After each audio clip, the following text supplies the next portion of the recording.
Praise the lord. ప్రభువైన యేసుక్రీస్తు నామమున మీ అందరికీ శుభములు. మన యొక్క దిన భాగంలో నుండి ఆదికాండము 2:17 అయితే మంచి చెడ్డలు తెలివినిచ్చు వృక్ష ఫలములను తినకూడదు, నీవు వాటిని తిను దినమున నిశ్చయముగా చచ్చెదవని వారికి ఆజ్ఞాపించెను.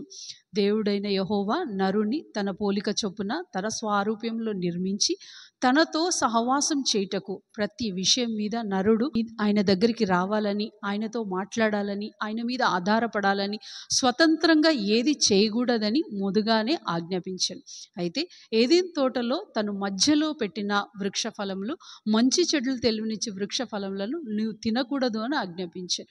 ఎందుకంటే ఏ విషయానికైనా ఆదాము దేవుడి మీదనే ఆధారపడాలని, ఆయన అధికారాన్ని ఒప్పుకోవాలని, ప్రతి విషయం కొరకు ఆయన దగ్గరికి వచ్చి ఆయన సలహా అడగాలని ఆయన కోరిక.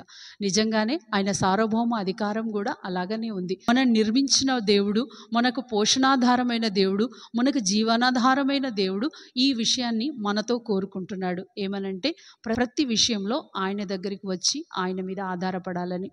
అయితే స్వతంత్రంగా ఆలోచించగలిగిన మనుషుడు ఇవన్నిటిని ఇష్టపడక ఒకవేళ దారి తప్పిపోతాడేమో అని దేవుడు ముందుగానే ఆజ్ఞాపించిండు. ఏమని అంటే, నీవు ఈ పండును తినకూడదు. ఈ మాట ఒకవేళ తింటే ఏమవుతుంది అని మనం చాలాసార్లు ప్రశ్నిస్తూ ఉంటాం. తిను దినమున నిశ్చయంగా చచ్చెదవు అని. ఇది శారీరకమైన మరణం కాకపోవచ్చు, కానీ ఆధ్యాత్మికమైన మరణం అంటే ఆత్మీయమైన మరణానికి దారితీస్తుంది. ఎప్పుడైతే మనం ఆయన మాటను, ఆయన అధికారాన్ని ఒప్పక మన ఇష్టం వచ్చినట్లు ప్రవర్తిస్తూ ఉంటామో, మనం కనబడడానికి పచ్చగానే కనబడవచ్చు, అంటే క్రైస్తవులంగా మనం ఉండవచ్చు, దేవుని మాట వినువారంగానే మనం కనబడవచ్చు, కానీ ఆధ్యాత్మికంగా మనం ఆయనతో చాలా దూరం అయిపోయినాం. చాలా చిన్న విషయంలో కూడా మన సొంత నిర్ణయం మనం తీసుకుంటే మనం ఆయన నుంచి దూరం అయినట్లే.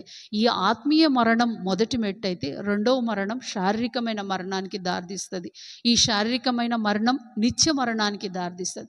మనం అటువంటి మరణంలోకి వెళ్ళకూడదని దేవుడు మొదటనే ఏమని ఆజ్ఞాపించిండంటే, ప్రతి విషయంలో ఆయన అధికారానికి ఒప్పుకోవాలి. రండి, ఈ రోజంతట్లో దేవుని యొక్క అధికారానికి ఒప్పుకుంటూ ప్రతి చిన్న విషయంలో మనకు సంబంధించింది ఏదైనా ఆయన మీద ఆధారపడదాం. రండి, ప్రార్థన చేసుకుందాం. ప్రియమైన తండ్రి, యేసు ప్రభు ఘనమైన నామంలో మీరు మాకు ఆజ్ఞాపించిన వాటిని మేము జాగ్రత్తగా చేయుటకు మాకు సహాయం దయచేయండి.